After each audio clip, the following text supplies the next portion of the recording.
पण अधिवेशनात सगळ्या पक्षांचे सगळे नेते असतात.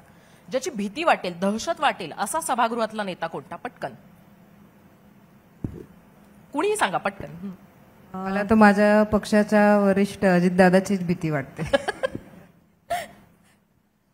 तसं सांगता येणार नाही, कारण भीती आपल्याला कोणीतरी दबाव टाकत असेल किंवा त्याचं आपल्यावरती काहीतरी नियंत्रण असेल, अशा लोकांची भीती वाटते.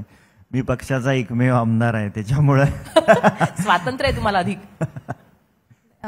माझ्या बाबतीतही तेच म्हणाल की दहशत वाटण्यासारखं तसं ते व्यक्तिमत्व पण पाहिजे. आणि आमचे जे सगळे नेते आहेत त्यांची दहशत वाटावी असं कोणी नेते नाही. सगळे समजून घेणारे आहेत, चुकलं तर सांभाळून घेणारे आहेत. त्याच्यामुळे तशी भीती आणि दहशत कोणाची वाटत नाही. चला, मोकळं आहे वातावरण म्हणजे सभागृहात, म्हणजे एकट्या सनाजी सोडल्या तर. त्यामुळे आता हा पुढचा